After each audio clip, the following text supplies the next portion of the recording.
ఈ విశ్వంలో సమస్త జీవకోటికి నీరే ప్రాణాధారం. ఇంకా చెప్పాలంటే నీరు మానవుల జీవనానికి ఎంతో అవసరం. అలాగే ఊపిరి ఉన్న ప్రతి జీవిలో ఎక్కువ శాతం ఉండేది కూడా నీరే. మన గృహం భూగ్రహం అనే కార్యక్రమానికి స్వాగతం. మన భూమిపై ఎక్కువ శాతం ఉన్నది నీరే. అయితే అందులో చాలా తక్కువ శాతం మాత్రమే మంచినీరు ఉంది అని ప్రపంచ వాతావరణ సంస్థ చెప్తుంది. కానీ భూమి మీద ఉన్న ప్రాణులన్నీ బ్రతకడానికి ఆ నీరు సరిపోతుంది. అయితే అభివృద్ధి పేరుతో ఇతర కారణాలతో ఆ నీరు కూడా ఇప్పుడు కలుషితమైపోతుంది. మరోవైపు నీటి వాడకం ఎక్కువైపోవడం వల్ల, వాతావరణంలో మార్పులు రావడం వల్ల మంచినీరు దొరకడం కష్టమైపోతుంది.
ఈ పరిస్థితి ఇలాగే కొనసాగితే మరో 30 ఏళ్లలో దాదాపు 500 కోట్ల మందికి మంచినీరు దొరకని పరిస్థితి రావచ్చునని నిపుణులు అంచనా వేస్తున్నారు. మన దేశంలో 2007 నుండి 2017 మధ్య భూగర్భ జలాల స్థాయి 61% క్షీణించిందని అంచనా వేస్తున్నారు. ఈ కీలక వనరులు తగ్గిపోవడం వల్ల ప్రజలు తాగునీటికి మాత్రమే కాకుండా ఆహార భద్రత కూడా ముప్పు వాటిల్లే అవకాశం ఉంది. నీటి కొరత వల్ల 68% వరకు ఆహార పంటలు కూడా తగ్గిపోతాయని నిపుణులు ఆందోళన వ్యక్తం చేస్తున్నారు. భారతదేశంలో సగటు వర్షపాతం 40 కోట్ల హెక్టార్ల మీటర్లు ఉంటుంది. అయితే ఈ కాలుష్యం కారణంగా దాదాపు 70% వర్షపు నీరు మానవ వినియోగానికి పనికి రాకుండా పోతుంది. భూగ్రహం మీద సహజ వనరులు క్రమంగా అడుగంటిపోతున్నాయి అనడానికి అనేక సంకేతాలు ఉన్నాయి. భూగ్రహం మీద సహజ వనరులు క్రమంగా అడుగంటిపోతాయి అనడానికి అనేక రుజువులు ఉన్నాయి. సంపన్న దేశాలకు, సంపన్న వర్గాలకు చెందిన ప్రజలు చేస్తున్న వనరుల వినియోగం కానీ దుర్వినియోగం కానీ నియంత్రించడం దాదాపు అసాధ్యంగా కనిపిస్తుంది.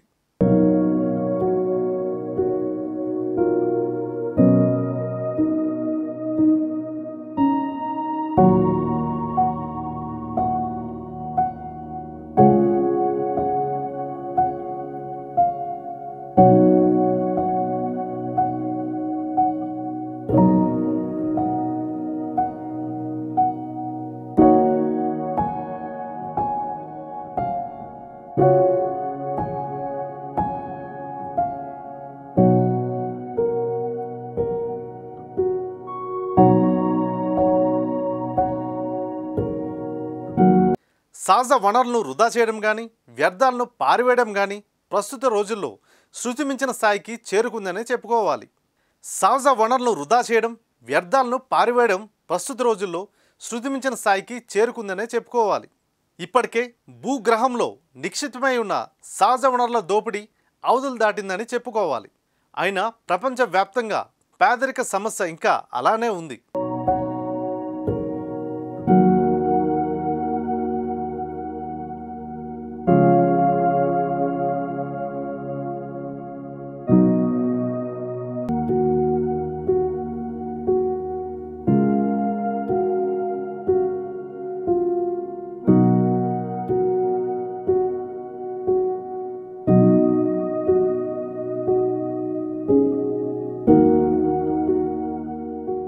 అలాగే స్వచ్ఛమైన తాగునీటి సమస్య అత్యంత ప్రధానమైనది. నీరు లేక మానవ మనుగడ సాధ్యం కాదు. భూతలం మీద జీవవర్ణ వ్యవస్థ వర్ధిల్లదు. స్వచ్ఛమైన జలవనరులు ఆరోగ్య భద్రతకు, వ్యవసాయ అభివృద్ధికి, పారిశ్రామిక ప్రగతికి సైతం అనివార్యమైనది. గతంలో మానవ అవసరాలకు సరిపోని నీరు సహజంగానే అందుబాటులో ఉండేది. కానీ ఇప్పుడు నీటి వినియోగం అనూహ్యంగా పెరగడం వలన తీవ్రమైన నీటి కొరత ఏర్పడుతుంది. ఈ పరిస్థితి ఇలాగే కొనసాగితే రానున్న కాలంలో అనేక నాటకీయ పరిణామాలను, జల సంఘర్షణలను చూడవలసి వస్తుంది. ఇప్పటికే నిర్దిష్టమైన నీటి సరఫరాపై ఆధారపడిన మహానగరాలకు నీటి కొరత బాధిస్తుంది. అలాంటి నగరాల్లో ముందు చూపు లేకపోవడం వలన సమస్య మరింత జటిలమవుతుంది. మరో మాటలో చెప్పాలంటే నేడు ప్రపంచాన్ని నీటి పేదరికం బాధిస్తుంది. ముఖ్యంగా ఆఫ్రికా దేశాల్లో ఈ నీటి పేదరికం విలయతాండం చేస్తుంది. అక్కడ ప్రజల్లో అధిక సంఖ్యాకులు స్వచ్ఛమైన తాగునీరు అందుబాటులో లేదు. నీటి కొరత వల్ల వ్యవసాయ రంగం కుదేలై ప్రజలు కరువు బారిన పడుతున్నారు.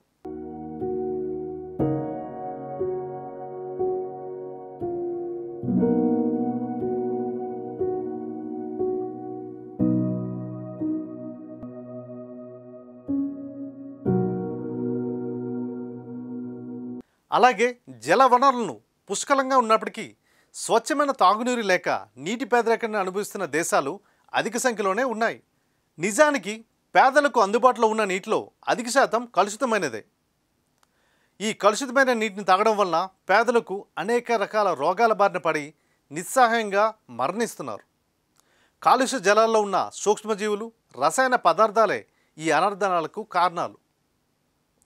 అలాగే పేద వాడల్లో కనిపించే అతిసార వ్యాధి, కలరా వంటి అంటువ్యాధులు, శిశువులను బాధించే పలు రోగాలకు, శిశు మరణాలకు కూడా ఈ కలుషిత జలాలే కారణమవుతున్నాయి. ఇకపోతే భూగర్భ జలాలు సైతం కలుషితం కావడం మరో ఆందోళనకరమైన సమస్య. గనుల తవ్వకం, రసాయన ఎరువుల్లో సాగే వ్యవసాయ విధానం, కాలుష్య నియంత్రణ లేని పారిశ్రామికీకరణం వలన ఈ పరిస్థితి ఏర్పడుతుంది. నియంత్రణ విధానాలు బొత్తిగా లేని దేశాల్లో ఈ భూగర్భ జలాల కాలుష్యం అత్యంత ప్రమాదకరమైన స్థాయికి చేరుకుంది.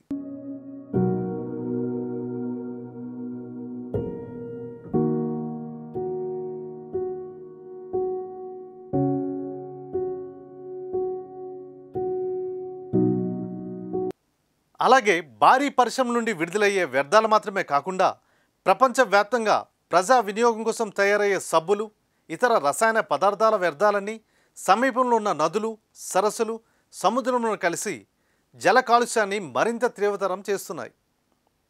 పెరుగుతున్న ఉష్ణోగ్రతలు, కాలుష్యం మరియు వరదలు నీటి నాణ్యతను తగ్గిస్తున్నాయి.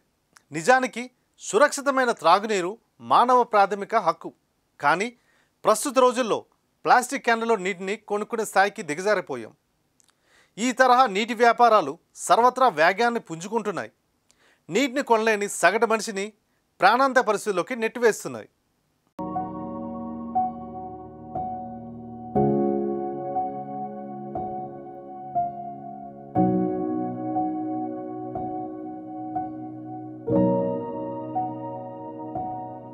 నీరు మానవ మనుగడకు ఎంతో అవసరమైనది. కానీ ప్రపంచవ్యాప్తంగా పేద ప్రజలు సురక్షితమైన తాగునీరుకి నోచుకోవడం లేదు.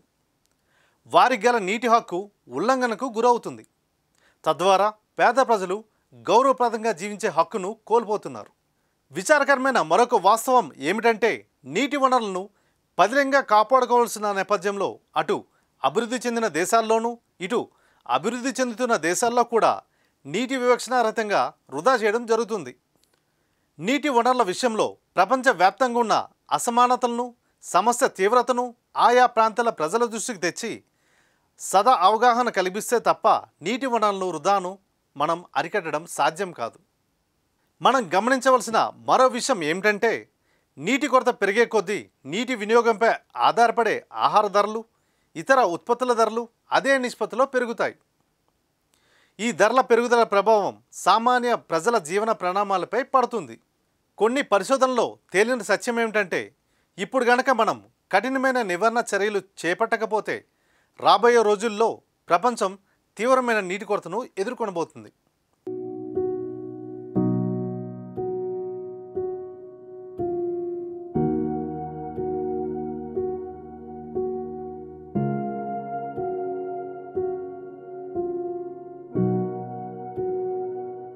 నీటి కొరత వల్ల తలెత్తే పర్యావరణ సమస్యలు ఉన్న కోట్లాది మంది ప్రజల జీవన చిత్రాలు ఛిద్రమవుతాయి. పేదల మనుగడే దుర్భరమవుతుంది. అంతేకాదు నీటి వనరుల మీద బహుళజాతి వ్యాపార సంస్థలు ఆధిపత్యం చెలాయించడం ఈ శతాబ్దంలో ప్రధాన ఘర్షణలకు జల యుద్ధాలకు మూల కారణమవుతున్నాయి. అయితే మన భూమి ఎప్పటికీ నిలిచి ఉండేలా దేవుడిచే చేయబడింది. దేవుడు సృష్టిని ఎంతో ప్రేమించారు. భూమిపై ఉండే మట్టి, సముద్ర జీవులు, ఆఖరికి సూర్యకాంతి కూడా నీటి శుద్ధీకరణకు తోడ్పడతాయి.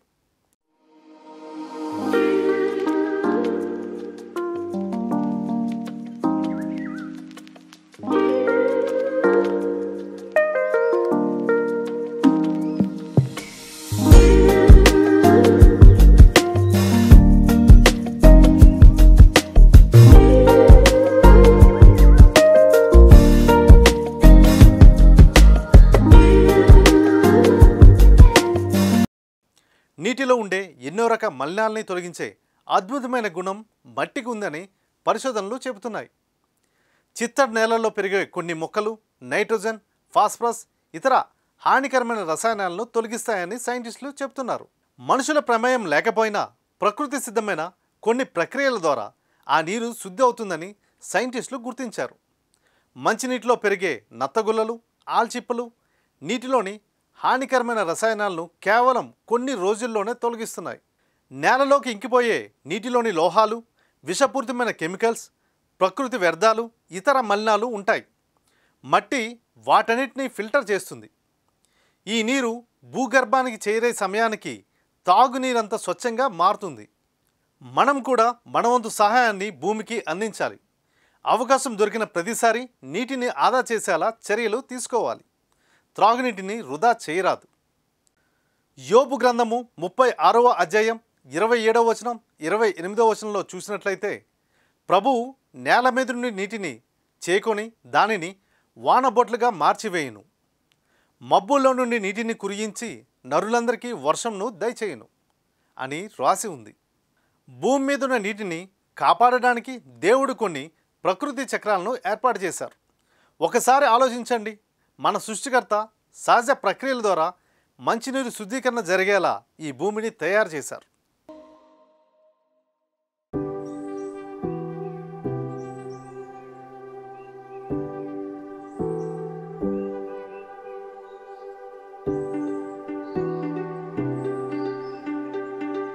మనుషుల బాగోగులు పట్టించుకునే సృష్టికర్త ఉన్నాడని నేను నమ్ముతున్నాను. మరి మీరు నమ్ముతున్నారా? ఇవి ఈ వారం మన గృహం భూగ్రహం విశేషాలు. మీ క్రాంతి స్వరూప్.